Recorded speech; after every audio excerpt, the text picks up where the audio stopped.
有冇嗱，我哋問下 Ken 哥，琴晚事後佘詩曼攞咗喎，係啊，嗱，佘詩曼我最中意嘅人嚟㗎啦，佢又攞獎，我好開心啊，你點睇啊？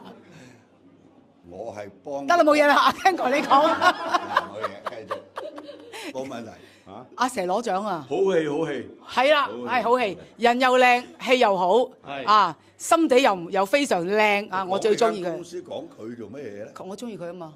我而家學下佢。係我提，恭喜阿佘！係我提攜佢出嚟嘅喎，你知唔知啊？真定假？我係識佢阿媽喺意大利，係又先至佢有得出世，因為嚇佢